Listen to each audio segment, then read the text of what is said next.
사랑하는 hin계자매요, 우리 모두는 주님을 믿는 크리스찬들입니다. 우리 그리스도인들에게는 이 소명이라는 게 있습니다. 우리 그리스도인들의 소명이 과연 뭘까요? 그 소명은 어떤 일이 있더라도 인내로 하나님의 뜻을 이루는 것입니다. 영어로 그 견딤이라는 단어가 있습니다. 그 뜻은요, 입술을 깨물고 어떻게든 맡은 일을 해낸다는 뜻입니다. 그래서 인내라는 단어는 그냥 황소걸음으로 나아가면서 무슨 일이 있어도 포기하지 않는다는 뜻입니다. 이 성경의 말씀을 보면요, 끝까지 그 인내하는 영웅들이 등장을 합니다. 저는 오늘 이 말씀을 시작하면서 과연 그 영웅 중에 가장 먼저 떠오르는 사람이 하나 있는데요, 갈렙입니다. 갈렙이 머리에 떠오르는데요, 이 갈렙이라는 사람이 보통 사람이 아닌 것 같아요.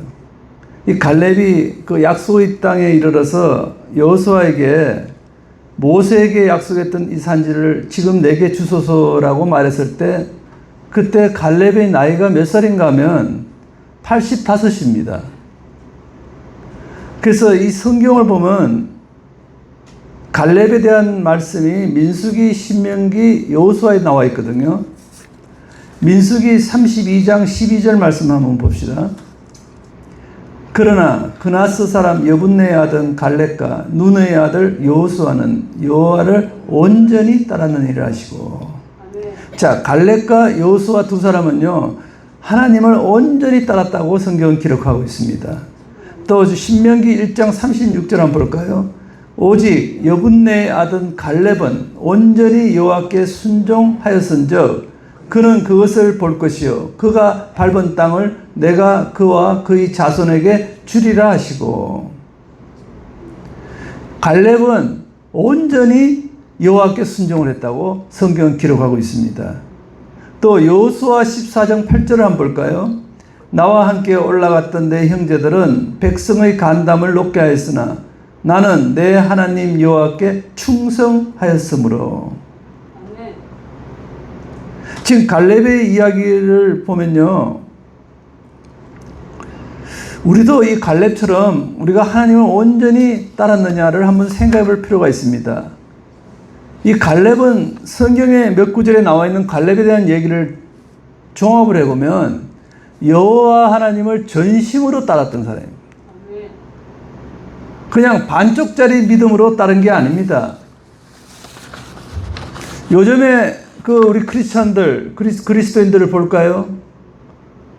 때로는 주님을 따르다가 때로는 안 따르고, 또 때로는 뜨겁다가 때로는 또 그냥 푹 식어버리고, 때로는 또 차가워지는 이런 변덕스러운 모습이 많이 보인다는 거죠. 그러나요, 이 갈렙이라는 사람은요, 85세의 나이에도 불구하고 전심으로 하나님을 따랐던 사람입니다. 요즘에 영웅이라는 말을 많이 하고 있습니다. 저는 잠시 생각해 봤습니다. 저에게는 실제로 예수님 말고는 영웅이 없다고 생각합니다. 어떤 의미에서 이 갈렙도 정말 영웅 가운데 한 사람이라는 것을 제가 성경 말씀을 통해 깨닫게 됩니다. 왜냐하면 갈렙은요, 85세에도 여전히 강건했다고 성경은 기록하고 있어요. 그리고 이 85세라면 전쟁터에 나갈 힘도 없는 상태 아닙니까?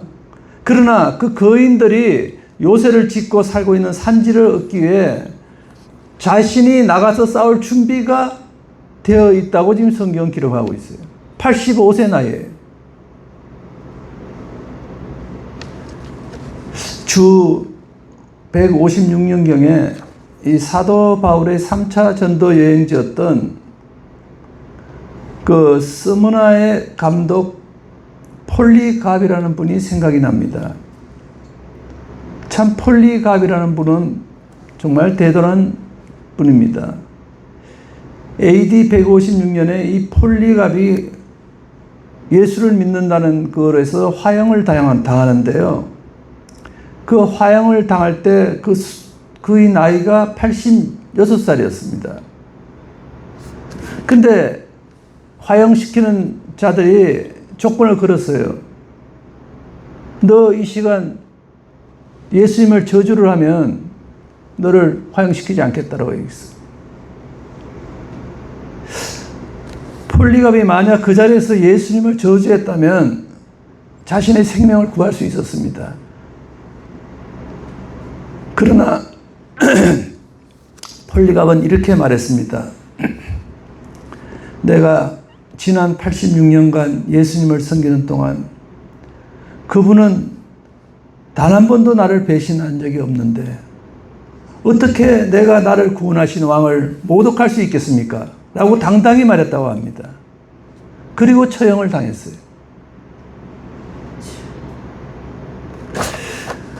히브리서 12장 1절을 보면요, 인내라는 말이 나옵니다. 한번 읽어봅시다. 이러므로 우리에게 구름같이 둘러싼 허다한 정인들이 있으니 모든 무거운 것과 얽매이기 쉬운 죄를 벗어버리고 인내로서 우리 앞에 당한 경주를 하며.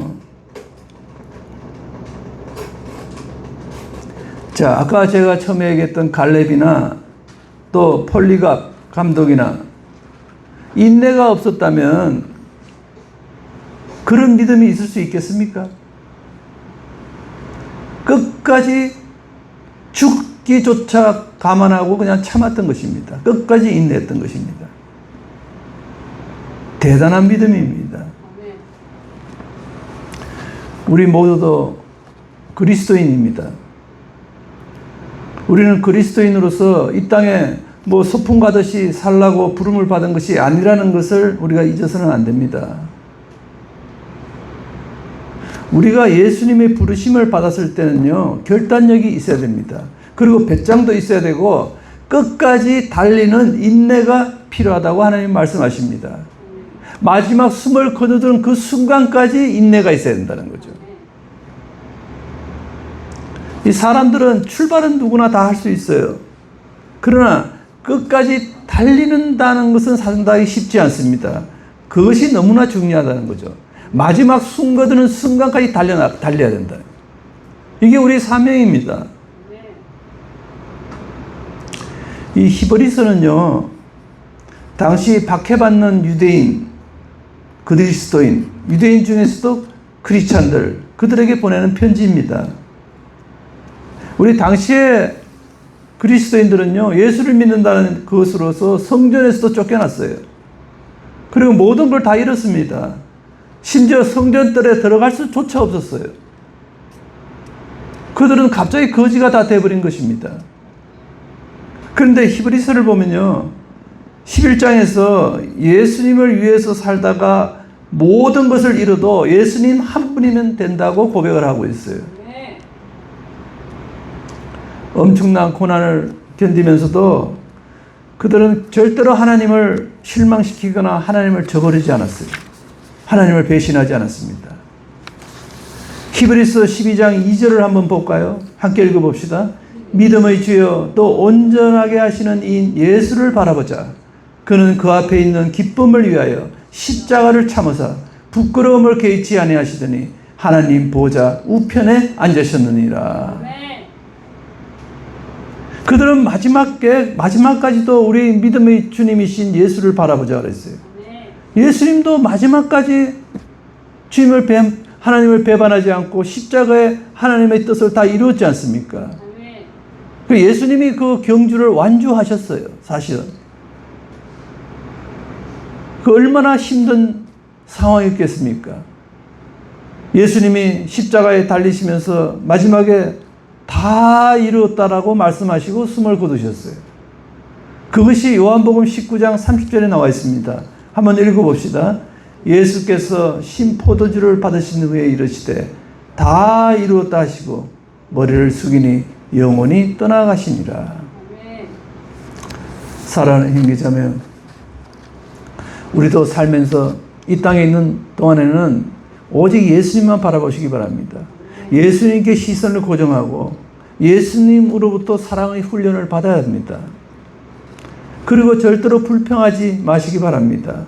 그리고 비탄에 빠지지도 말고 내가 지금 당하고 있는 고난을 끝까지 견디면서 완주하시기 바랍니다.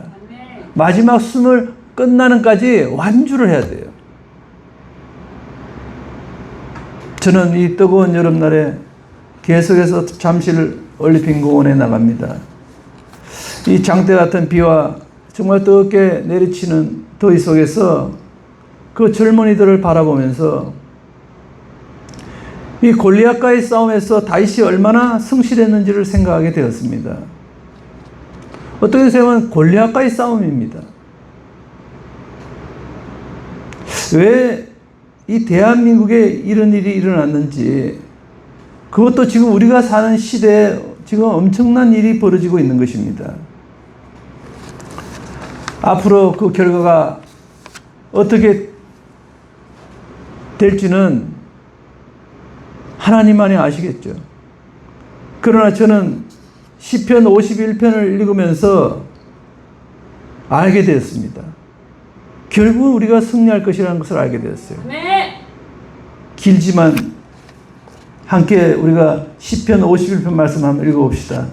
하나님이여 주의 인자를 따라 내게 은혜를 베푸시며 주의 많은 긍휼을 따라 내 죄악을 지어 주소서. 나의 죄악을 말갛게 씻으시며 나의 죄를 깨끗이 제하소서. 물은 나는 내 죄가를 아오니 내 죄가 항상 내 앞에 있나이다.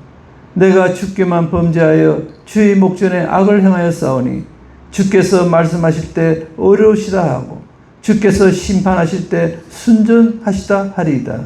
내가 죄악 중에서 출생하였으며 어머니가 죄 중에서 나를 잉태한 나이다.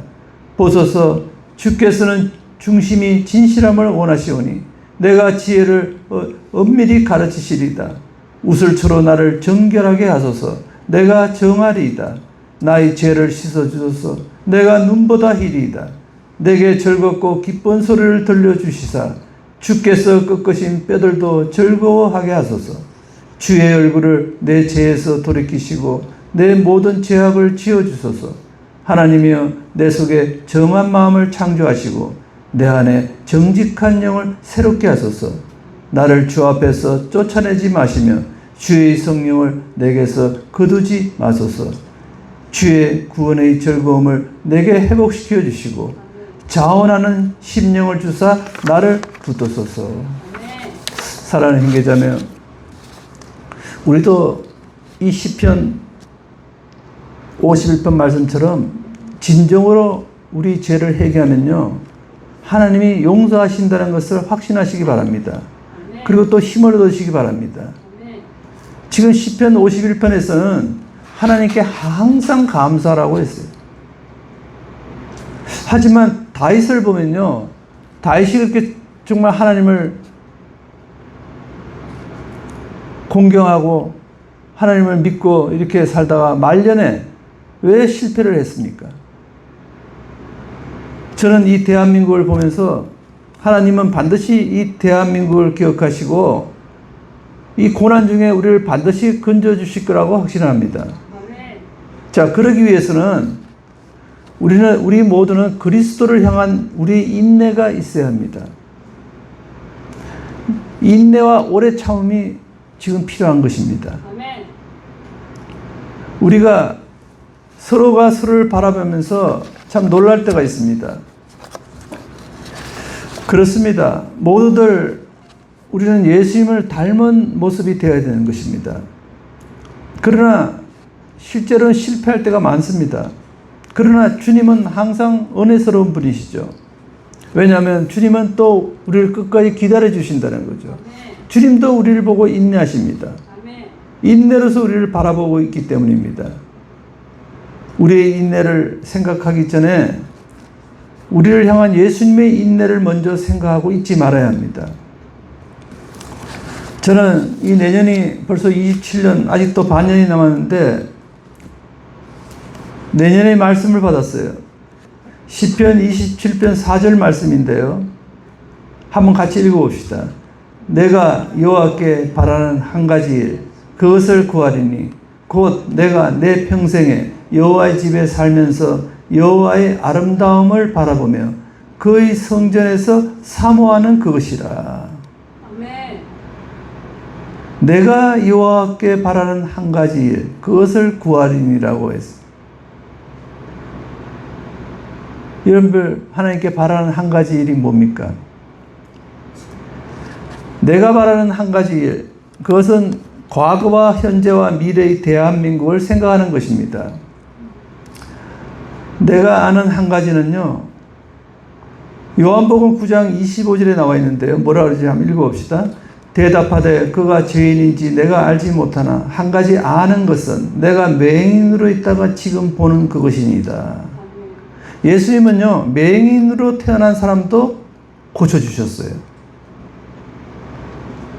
내가 아는 한 가지, 그것은 또 하나님은 이 40대 후반에 하나님을 만나게 해주신 겁니다. 또 내가 아는 한 가지는 우리가 예수님과 영원히 살면서 예수님과 끝까지 사랑에 빠져 있다가 천국으로 가는 것이라고 생각합니다. 어떨 때는 정말 예수님과 사랑에 빠진 그 사도 바울처럼 살고 싶습니다. 빌립보서 3장 10절을 한번 읽어볼까요? 내가 그리스도와 그 부활의 권능과 그 고난에 참여함을 알고자 하여 그의 죽으심을 본받아 그의 죽으심을 본받는다고 얘기를 했어요. 그리고 하나님을 진심으로 사랑하면요, 우리 모두는 로마서 8장 1절의 고백을 할 수가 있습니다. 같이 한번 읽어봅시다. 그러므로 이제 그리스도 예수 안에 있는 자는 결코 정죄함이 없나니. 또 사도행전 4장 12절 말씀 한번 읽어볼까요?